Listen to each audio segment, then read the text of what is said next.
La stratégie du recul, comme à Vias, sur les bords de la Méditerranée.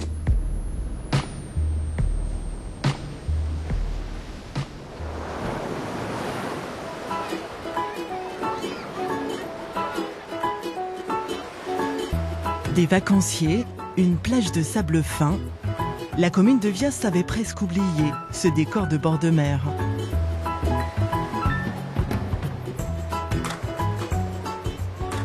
Avant, le littoral ressemblait à cela, un mur de rochers.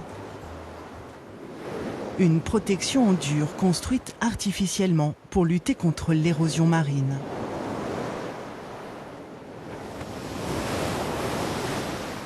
Mais pour retrouver la plage, Vias a expérimenté une nouvelle voie, le repli stratégique. Pour comprendre l'histoire, il faut remonter le temps, 6 mois plus tôt.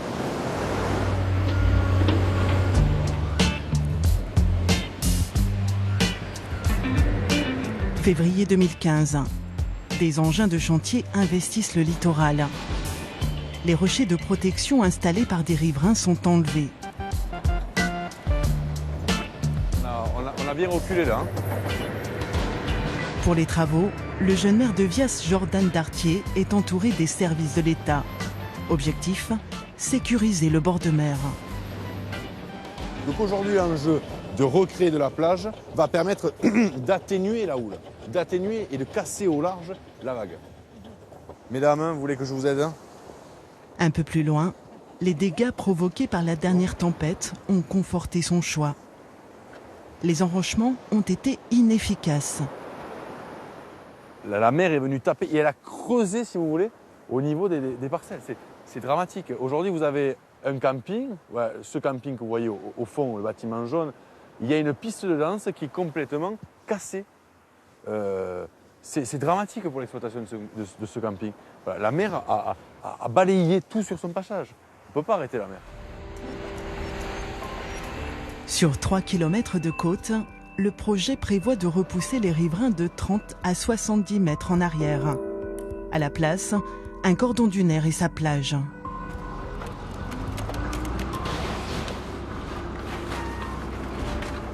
La stratégie de repli est une solution radicale.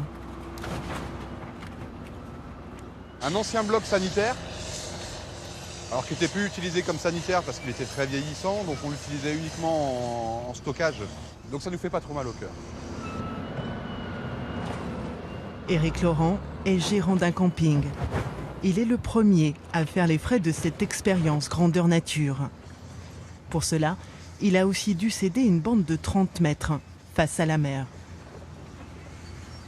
Ce qu'il y a, c'est qu'on a du mal à se repérer maintenant. Mais je pense que grosso modo, c'est au niveau de la rainure là, qui est ici. Il y avait donc les enrochements et juste après, il y avait nos hébergements. Donc il y avait en tout 27 mobil-homes sur toute cette zone là, qu'il a fallu donc retirer mi-février.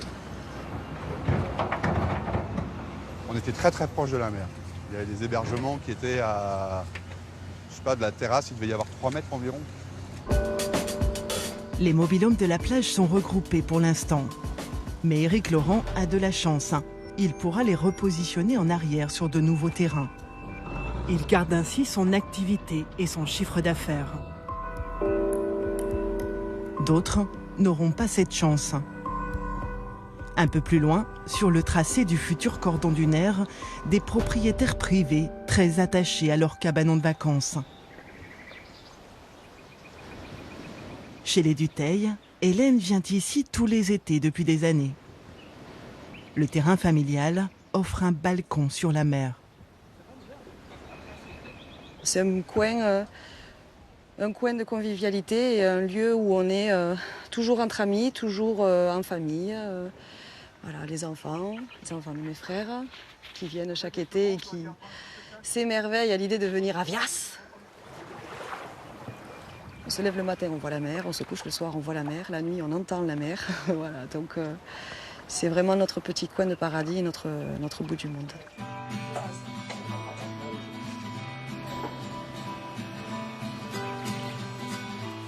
Passer ses vacances ici, c'est aimer la vie en communauté, entre très proches voisins.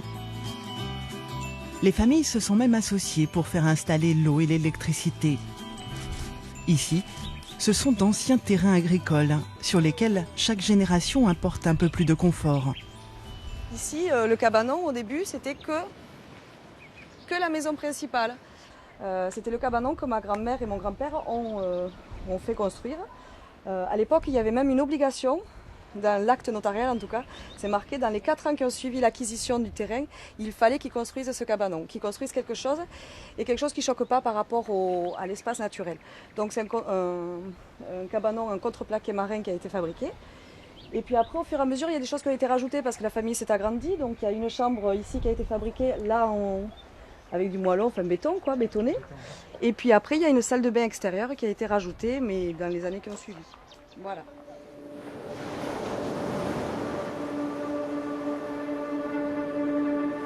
Mais depuis quelques années, l'État leur interdit de consolider leurs digues devant chez eux. Pour autant, les propriétaires n'entendent pas abandonner leur bout du monde sans se battre. Ah, voilà, je voulais voir les problèmes. Ah, ben voilà. Il y a une chose qui est bien, c'est que ça a rapproché tous les voisins en plus. Nous, avec la tempête de novembre, là, où ça a vraiment cassé la digue qu'on avait fait pour se protéger, on a donc remblayé, renforcé la digue. On a eu un procès verbal de grande voirie. On est au tribunal. Là. Et la guerre déclarée. À la base, déjà, c'est une digue. Donc, mais s'ils ne font rien pour protéger, s'ils nous disent maintenant c'est du domaine public, ils ne font rien pour protéger, c'est sûr que la mer, elle va prendre. Vous croyez qu'on va accepter des situations comme ça? On ne peut pas. On ne peut pas. Moi, je veux dire, on a des emplacements exceptionnels. On est là depuis des dizaines d'années et on ne va pas accepter ça. On ne va pas se faire un spolier. On peut mettre des brise-lames qui vont protéger tous ceux qui sont là. Tous ceux qui existent. On protège la flore, la faune et on protège les humains qui habitent là. Oui, bien sûr. Qui sont là. Des brise-lames pour figer le littoral. C'est la politique de défense menée depuis 40 ans en Languedoc-Roussillon. Résultat, des tonnes de rochers ceinturent les stations balnéaires construites pieds dans le sable, trop près de la mer. Mais les immeubles ne peuvent pas jouer le rôle de tampon face à l'assaut des vagues.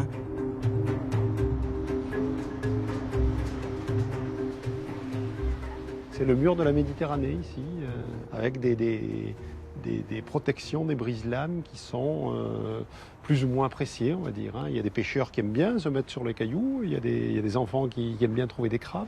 Et inversement, on a des érosions, c'est-à-dire que quand on met un brise-lame en face de la plage, la plage est bien protégée à cet endroit-là, mais juste après, on a une forte érosion qui, si elle n'est pas anticipée, peut provoquer à la tempête suivante des dégâts importants.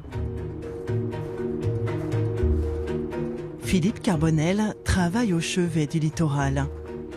En haut d'un immeuble de Valras-Plage, le département de l'Hérault a financé cette station d'observation pour mesurer l'efficacité de protection en mer.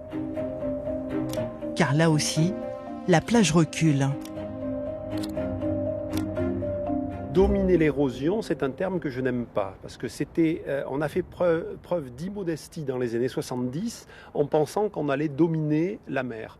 Et en Méditerranée, on n'est plus dans cette configuration-là, on est plus dans une question d'adaptation aux phénomènes naturels. Mieux les comprendre, mieux les analyser, mieux les anticiper et mieux les modéliser.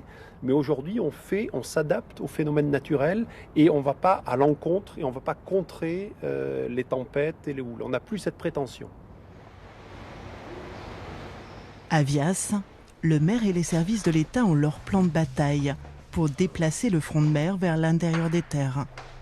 C'est le mur, j'allais dire, de l'Atlantique sur ce secteur-là. Donc Mais pour l'avenir et face à la montée du niveau de la mer, anticiper un repli plus important est complexe. La stratégie a ses limites. Moi, c'est pas ma volonté de repousser tout le monde vers l'arrière. Imaginez-vous les millions d'euros qu'il faudrait pour racheter toutes ces parcelles. La mer, si elle doit avancer, qu'est-ce que va faire l'homme pour empêcher la mer d'avancer? Il ne pourra rien faire. Pomper l'eau pour la mettre ailleurs. Mais soyons sérieux. Donc aujourd'hui, on doit gérer une collectivité, on doit gérer un territoire et s'adapter face au risque. Et l'adaptation face au risque de submersion marine, c'est de recréer un cordon dunaire qui va permettre d'enrichir la plage de sable, de trouver des solutions pour mon économie locale, les campings, de trouver des solutions pour ceux qui sont propriétaires de parcelles et qui viennent passer leurs vacances ici. Donc il faut s'adapter, rien n'est figé.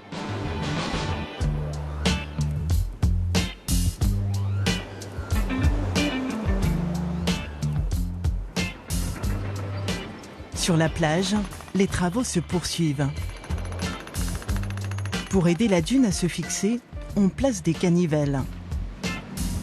Devant, le sable s'étale sur 30 mètres. Est-ce que ces travaux seront suffisants? Pour l'instant, cela reste une hypothèse sur le papier.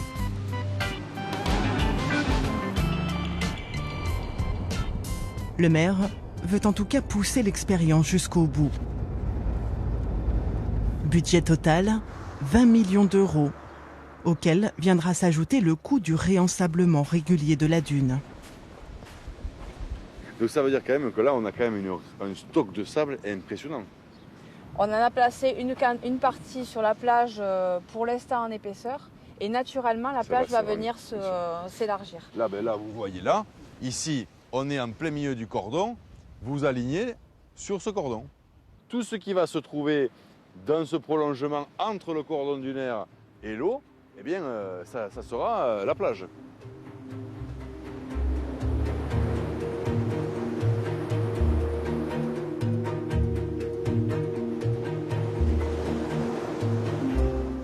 Voilà, vous avez là des habitations, c'est là qui nous permet de venir en vacances avec le front de mer. Super. Voilà, ça disparaît, c'est plus à nous, et ça vaut rien. Il nous reste ça, un terrain où il n'y a rien du tout. Et voilà. Là, j'ai plus du tout confiance parce qu'on met d'une... Propriétaire de 2 cabanons, le couple Fall rencontre pour la 2e fois celui qui est chargé d'indemniser les riverains. Moi, ça me met sur les fesses. Un chiffre là, ça vaut quoi alors? Ça vaut rien, mais c'est quoi rien? C'est 0,5, c'est 1 euro, c'est 150 euros, c'est 3 000 euros du mètre carré, c'est quoi? Entre 1 et 5 euros, voilà ce que nous avons négocié jusqu'à présent. Plus la valeur des constructions, évidemment. Soyons clairs, ces bâtiments, leur vraie valeur, c'est la jouissance. Une valeur d'occupation, voilà. d'usage. Ah, mais je suis bien d'accord avec vous. D'usage, c'est vacances, on n'y habite pas l'année. Voilà. Pour le couple, la négociation s'annonce difficile. Le projet prévoit de tout raser, y compris leur cabanon de vacances. La réalité est violente. Si je fais la connexion entre ce qui a été fait au niveau des travaux et ce qui existe ici aujourd'hui, ça passe en plein à ce niveau-là, sur cette petite maisonnette. Sans sentiment. Et là, donc, de toute façon, on le voit par rapport tout ça s'en va, là. Voilà.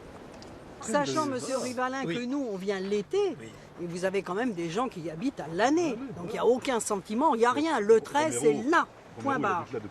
Imaginez, ça peut vous mettre en colère quand même. Hein. On n'a pas le choix, on est dit Pékin contre... On n'a pas le choix. On pourra se battre et dépenser de l'argent des avocats, tout ce qu'on veut. On sait, mais au début, on savait qu'on perdait. À un moment donné, quand vous faites un TGV ou une autoroute, il y a des gens qui sont sacrifiés pour que les gens puissent aller plus vite et se déplacer mieux, dans de meilleures conditions. Mais ici, c'est pour retrouver une fonctionnalité de la plage. Le tourisme. Pour nous, ça va être une page qui va se tourner, puisque c'est quand même des souvenirs, et ça, vous voulez pas, vous vous rendez pas compte à quel point il y a quand même des souvenirs qui sont là. Oui, ça, si, on le comprend, L'attachement, les sentiments, les souvenirs, c'est normal, c'est normal. Quand vous parlez, c'est un trait, c'est remplacé par un trait et du sable. Voilà. Oui.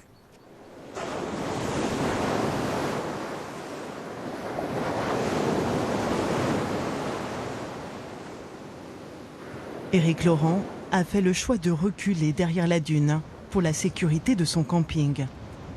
Mais ce déplacement apporte aussi des inconvénients.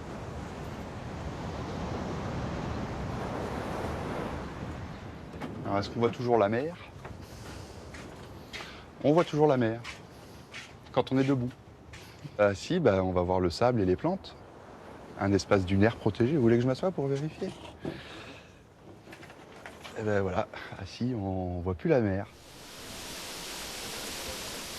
Les mobil-homes qui étaient pieds dans l'eau se retrouvent au fond du camping. Ouais, vous êtes concernés, c'est le ressenti qu'on a, le fait qu'on a changé de cadre. Voilà, l'idée elle est là, elle est de savoir un petit peu à votre niveau ce que ça fait. Est-ce que ça vous dérange d'être délocalisé sur un espace où on voit moins la mer? Voilà, on est déçus quand même. Très déçus. On avait l'an dernier le mobilium qui donne le plus sur la mer. Je veux dire, les repas le soir, c'était excellent. Et puis rien qu'au niveau du son, c'est impressionnant. Là, ce matin, on a été sur la plage. Dès qu'on passait la dune, le bruit de l'eau s'arrête. Alors qu'on était bercé par le bruit de l'eau, quoi. Devant leur cabanon, aux premières loges, la famille Dutheil finit par l'admettre. La mer gagne du terrain et ils ne pourront rien faire. Cette plage que nous avions, ça sont mes 3 enfants, mes jumeaux, mon fils aîné. On descendait par là. Et puis on passait, et puis notre maison était derrière en fait, derrière ça. Ça, donc, c'est à peu près la plage dans les années 1985, puisqu'on avait à peu près une dizaine d'années là. Peut-être même, oui, 85, 86 peut-être. Donc on avait on avait beaucoup de plages à la fin du terrain. Et on avait l'impression, quand on était petit, la mer, elle était loin. Elle était loin, et on marchait longtemps avant d'y arriver. À l'époque, on ne se rendait pas compte, parce qu'on était enfants aussi, donc on ne se rendait pas compte de cette érosion. On s'en est rendu compte, je pense, quand on a eu autour des 20 ans, parce que... Ouais. C'est là où ça avait tellement commencé. Voilà, là, on a vu les choses s'aggraver, vraiment, et on en a pris conscience. On s'est dit, bon, ben quand même, oui, effectivement, la mer, elle avance. Juste à côté, les vacanciers de l'été ont retrouvé une plage de sable.